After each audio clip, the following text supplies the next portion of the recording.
On dit qu'il est le GOAT du football. On dit qu'il a terminé le jeu du football. On dit qu'il est le joueur suprême. On dit qu'il est l'élu. Je parle très bien de Léo Messi, le gourou.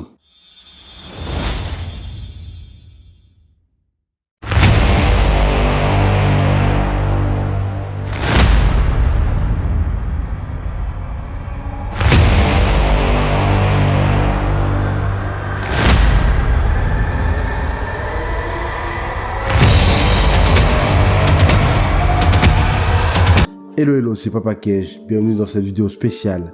Messi, le gourou de la plus grande secte du football, la Messi-sexualisation. Alors cette vidéo sera un peu particulière, basée beaucoup sur l'humour, mais sur une théorie assez vraie que Messi possède une secte à son effigie, une secte bien précise, la Messi-sexualisation.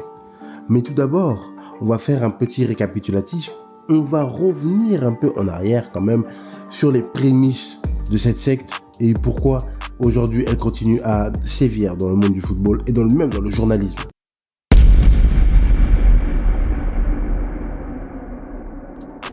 La secte de Messi, d'où elle commence et d'où elle démarre. Elle démarre à partir des premiers matchs de Messi, où il est en remplaçant, il rentre sur le terrain, est lancé par l'entraîneur du Barça, l'entraîneur du Barça avant Pep Guardiola, qui le fait jouer de plus en plus, qui le montre au grand public. Tout le monde se demande qui est ce joueur, qui est ce petit talent issu de la Masia. Parce que oui, pendant un temps, Barcelone était au creux de la vague. Malgré le recrutement de Ronaldinho et tout, il manquait cette chose. Il manquait cette légende. Bon, en fait, je mens, mais en fait, avec le Ronaldinho, Eto'o et tout, ils avaient une équipe de fous. Voilà. En tant que fan de Real, ça fait mal de le dire, mais on va pas se mentir. Avec Ronaldinho, c'était vraiment très terrible quand même, ce Barça-là. Et pour vous dire, carrément, il nous a fait lever, nous, les fans du Real, il nous a fait lever notre siège pour qu'on puisse l'applaudir. Non, Ronaldinho était vraiment quelqu'un de trop puissant pour le football. Seul l'alcool a pu le freiner, sinon rien d'autre. D'où part la propagande? La propagande part à partir de lui, à partir de Ronaldinho. C'est lui le mentor de Messi. Messi est en admiration sur Ronaldinho. Il rêve de lui jour et nuit. Et le fait de pouvoir jouer avec lui et que lui-même renie l'encens et le lance dans le grand bain, pour lui c'est vraiment une façon d'être adoubé. Car il était inconnu au bataillon. Même Maradona ne le connaissait pas.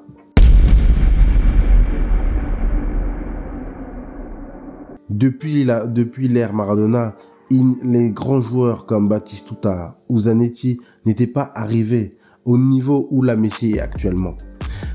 Et c'était un long cycle où il n'y avait plus de joueurs de légende. Un joueur légendaire argentin vraiment qui va éblouir le monde du football, qui va marquer l'histoire comme Maradona. Ce fut le cas avec Messi et il enchaîne.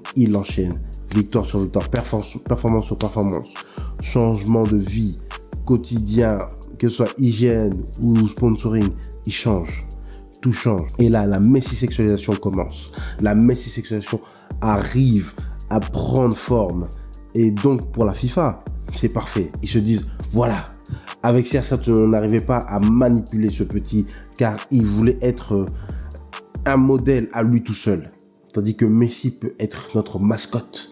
On peut le mettre tout en avant comme celui qui va descendre de son piédestal, le CR7 qui montait trop et qui faisait de l'ombre parce qu'il montait en puissance et se disait non, il ne peut pas monter. Oui, CR7 a toujours combattu la FIFA, sachez-le. Mais dans tous les cas, Messi était l'atout parfait. Pourquoi Messi était le candidat parfait? Tout simplement sa façon de dribbler, sa taille, court comme Maradona, centre de gravité très bas, des dribbles qui te font peur, tu vois. Impossible de nier son talent, ses crochets incroyables et surtout le but qu'il a mis où il a carrément imité le grand Diego Maradona, père son âme. Il a imité son but dans les moindres détails. Vous vous imaginez, c'était tellement grave. Désolé, mais je vous remets l'image là.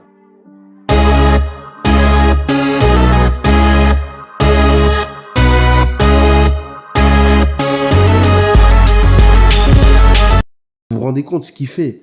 Il part du milieu et il dribble et il marque. Même si Thomas Dijon nous a fait remarquer qu'il aurait pu faire la passe, Mais radin comme il est, et parce qu'il devait avoir toute la gloire sur lui, il n'a pas fait la passe ce jour-là. Limite une réincarnation. Comme en mode Athéna dans Senseiya. Sauf que là, c'est pas tous les 100 ans, mais tous les 20 ans. Un joueur de légende sort, un joueur générationnel sort. Et là, Messi était le joueur argentin générationnel que tous les Argentins attendaient. Et tout simplement, la Messi-succession a pris énormément d'ampleur. En Argentine, n'en parlons même pas. C'était limite une adoration. Donc, il a limite un culte voué à ce joueur. Limite, les gens commençaient à se tatouer, à nommer leurs enfants Lionel, voire Messi. C'était très grave. Ils ne juraient que par lui. Messi, Messi, Messi par-ci, Messi par-là. Et du coup, on arrive enfin en 2009.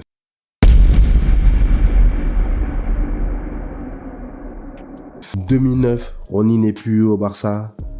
Et maintenant, c'est l'ère Messi. Messi impose sa dictature dans le vestiaire. Tout le monde joue pour Messi, autour de Messi. Pep Guardiola est aux commandes et tout le jeu est basé autour de Messi. Donc vraiment, il est la pièce maîtresse, la pièce centrale. Et du coup, ils sont en train de tout ravager, de rouler sur l'Europe. Partout où ils passent, ils roulent tel un rouleau compresseur. Ils écrasent tout le monde. Nous avons souffert, fans du Real, nous avons souffert en 2009. Et là, malheureusement, qu'est-ce qui se passe? Demi-finale de Ligue des Champions. Pour la FIFA, ils se disent comment ils roulent sur l'Europe. Nous ne pouvons pas accepter qu'ils puissent perdre parce que le match aller, c'était un nul. Et la FIFA a paniqué, s'est dit non. Déjà que nous avons dû donner le ballon d'or à CR7, le démon, comme il l'appelle. Lui, au sein de la FIFA, il l'appelle le démon. Ils ont commencé à soudoyer l'UEFA. Et l'UEFA, au début, refusait. Ils se sont dit non, on ne peut pas essayer de truquer ce match. Nous ne pouvons pas abuser quand même. Nous sommes une instance un peu sérieuse. La Ligue des Champions doit montrer un exemple. Mais la FIFA a donné un billet tellement fort que l'UEFA a accepté. Et nous arrivons en demi-finale retour. Le fameux disgrace. Oui, le match du vol. Messi est invisible. Messi se fait presque invisible, se fait discret dans ce match.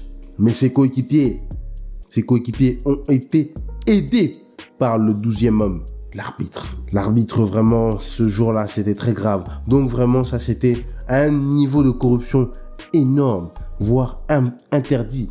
C'était tellement grave ce qu'il a fait, l'arbitre. Vous imaginez, des fautes tellement évidentes, des tacles dans la surface, des tacles arrière, Piqué qui joue au basket, des mains comme pas possible, des tacles, des fautes comme pas possible, pour au final se faire voler cette demi-finale. Imaginez-vous le scandale. Mais l'UEFA camoufle ça en disant que oui, c'était une petite erreur, l'arbitre s'est un peu trompé, mais voilà, continuons pour au final arriver en finale contre qui? Manchester United, les tenants.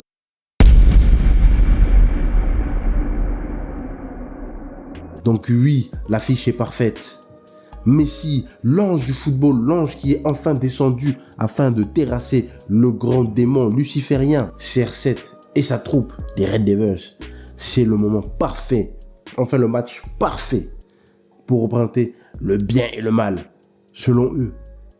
Et victoire de Barcelone, je ne peux que contredire leur performance, mais c'est vraiment l'apogée, donc l'événement comme le baptême de Jésus, donc là c'était le baptême de la messi-sexualisation. Donc là, c'était le moment parfait de lui décerner son premier ballon d'or.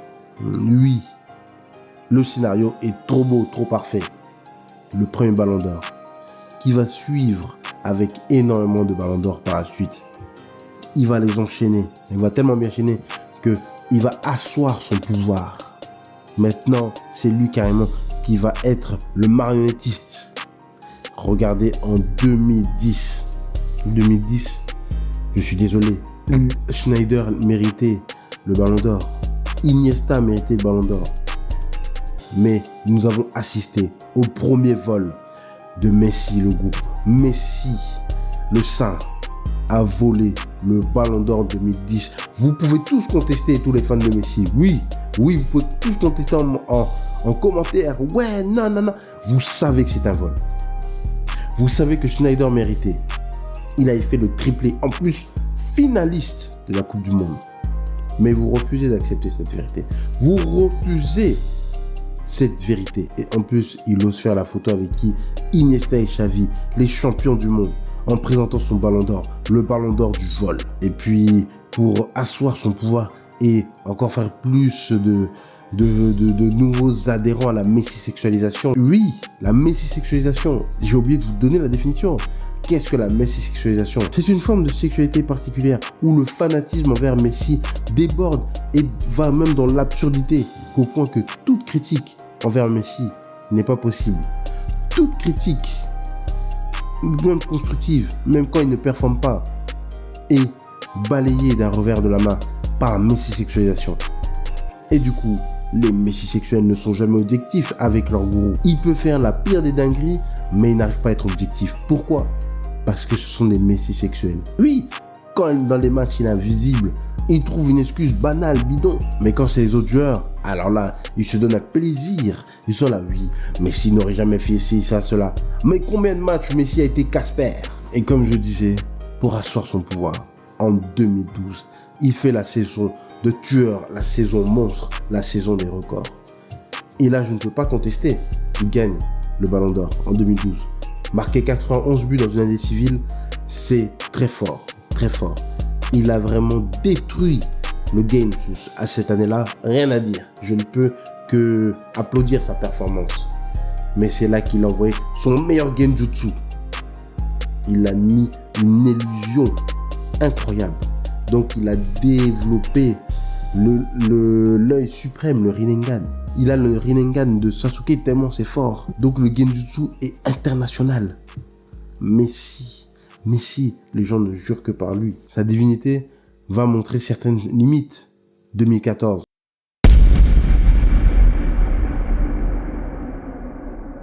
Il va perdre la Coupe du Monde en finale. Dans le pays ennemi, le Brésil, il va perdre 1-0 face à l'Allemagne. Et comme nous sommes en pleine messisexualisation, Messi ne peut pas perdre, Messi ne doit pas perdre. Messi, en 2014, ce n'est pas lui qui gagne le trophée du Ballon d'Or, c'est CR7. Et du coup, il se dit, non, nous ne pouvons pas descendre nos chers fanatiques. Nos fanatiques vont pleurer, nous ne vont pas s'en remettre. Et il lui offre un trophée de meilleur joueur de la compétition. Quel mensonge, quel mensonge. Vraiment horrible, horrible de mentir comme ça devant tous les peuples, devant toutes les nations. Un mensonge pareil. Il donne un trophée inventé. Même Maradona n'a pas accepté qu'on puisse remettre un tel trophée à Messi. Pourquoi? Parce qu'il sait qu'il n'a pas gagné la Coupe du Monde. Il sait qu'il est arrivé au bout et il n'a pas su ramener l'étoile que Maradona cherchait tant à ramener pour son pays. La 3e étoile. Puis avec l'arrivée de Neymar dans leur équipe, leur sacre à nouveau en 2015 en Ligue des Champions, avec par la suite encore gagner un Ballon d'Or. Puis on part sur une énorme 17. Pendant plus de 3 à 4 ans, rien. Avant de regagner un nouveau Ballon d'Or. En 2019, en regagnant à nouveau un Ballon d'Or. Mais nous savons tous que Messi n'est pas à l'aise. Messi sent son pouvoir diminuer. Il sait qu'il a toujours ses fans, mais son pouvoir diminue. Alors, pour marquer la puissance, sa toute puissance, il tape un grand coup et se met en retraite internationale pendant un temps. Pour voir à quel point son pouvoir est grand, les gens l'ont supplié, reviens. La fédération d'Argentine a supplié, reviens. Le peuple a réclamé, le peuple a dit reviens Messi. Alors pour revenir, il a imposé 2 conditions. C'est moi qui choisis l'équipe et l'entraîneur. Et toute l'équipe internationale a commencé à revenir. Tout doucement, il préparait la Copa América puis la Coupe du Monde. Et pour être sûr que son pouvoir soit grand, il est parti faire un pacte avec le Qatar. Oui.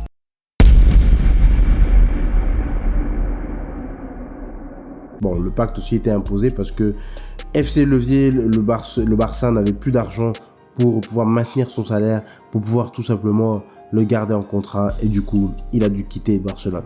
Regardez quand il a quitté Barcelone, les cris des supporters qui crient Messi, Messi, Messi, dans l'espoir de le faire rester, dans l'espoir qu'il reste. Des larmes, regardez les larmes des supporters devant le Camp Nou, devant le centre de formation.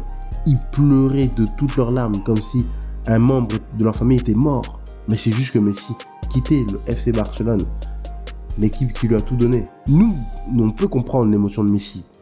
Mais les fans, c'était d'une façon énorme, comme si c'était la mort pratiquement de Jésus-Christ. Oui, je sais que c'est très grave ce que je dis, mais vous imaginez, c'était dans la même configuration. Il est parti et le peuple pleurait, le peuple barcelonais pleurait. Il est parti faire un pacte avec le Qatar et il signe au PSG. Au PSG, il voit qu'il ne peut pas trop asseoir son pouvoir car il y a en face de lui le grand Mobutu Kylian Mbappé. Il sait qu'il n'a que 2 ans, mais malheureusement, il ne peut pas imposer sa dictature. Il peut imposer sa dictature au niveau des sous, au niveau de la direction, dire « Hey, j'aime pas trop ». Mais il ne peut pas imposer sa dictature comme il le faisait à Barcelone, où tout lui était dû. Ou quand il disait à un joueur « Je ne veux plus de lui dans le vestiaire », il partait en prêt ou directement vendu. Là, c'était impossible. Mais là, c'était impossible car tout était autour de Kylian Mbappé, a.k.a. Mobutu, pour être sûr que son pouvoir marche encore.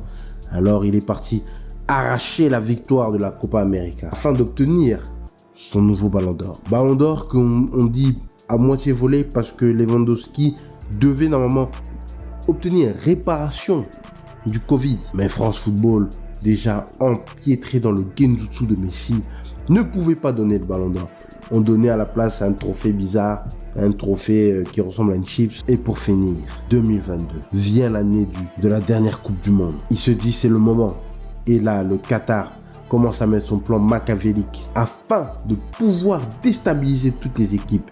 Des pénaltys incroyablement sifflés, on ne sait pas pourquoi, un avantage comme pas possible, des matchs scandaleux et à chaque fois des remises de trophées de meilleurs joueurs du match à Messi. Oui, la Messi sexualisation est en marche. Arrive la finale de la Coupe du Monde. Alors la finale, je n'aimerais pas trop en parler car cela reste un traumatisme français. Donc nous allons éviter de parler de la Coupe du Monde, de la finale. C'est assez difficile. Donc ça y est. Il gagne la Coupe du Monde. Messi est à son apogée. Il est divin, là, cette fois-ci. Il sait que, ça y est, j'ai fini le jeu. Je suis l'élu, je suis divin. Plus personne ne peut m'arrêter. Malgré cette saison 2022, en demi-teinte, il gagne juste ce championnat. Puis se barre à Miami. Mais il ne gagne pas de Ligue des Champions. Haaland qui arrache tout, qui bat des records, se verra voler lui aussi son Ballon d'Or par Messi. Car celui-ci a gagné une Coupe du Monde. Lui, Messi a encore montré sa toute-puissance et a volé Haaland. Vous voyez à quel point Messi a une emprise maléfique sur beaucoup de fans de football. Il est vrai qu'il a marqué l'histoire du football, je ne peux pas mentir. Mais sa secte continue à frapper. Et elle continue même quand il est à Miami. Dites-vous qu'il fait des dingueries à Miami. Il arrive à même diriger les arbitres. Regardez tout simplement.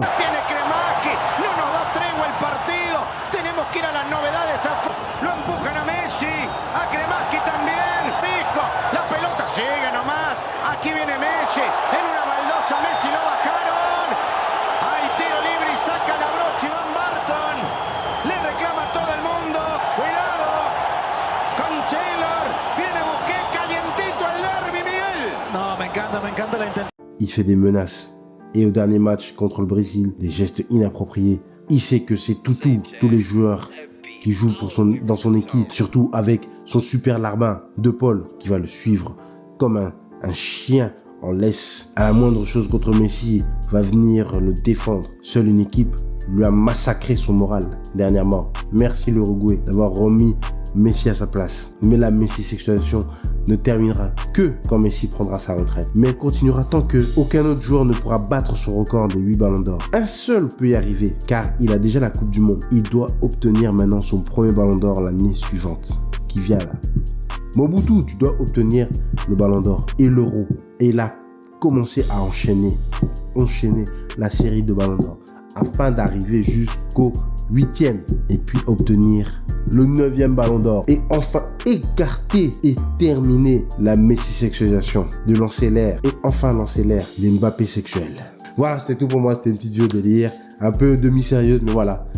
Je n'ai rien contre Messi. Bon, si en fait, j'ai quand même Messi un peu dans la gorge par moment, mais il m'a traumatisé en tant que fan du Real. Mais voilà. Voilà, c'est une petite vidéo. Donc la prochaine vidéo, ce sera surprise. C'est un moment très important pour moi, parce que je pense que aussi j'arrive à un premier ou un second tournant de ma carrière où je pense que j'ai découvert énormément de choses ici. Et voilà, je sens que c'est peut-être le moment d'avoir plus de responsabilités. J'espère que ce sera peut-être au Paris Saint-Germain. Ce sera avec grand plaisir ou peut-être que ce sera peut-être ailleurs pour un nouveau projet. Mais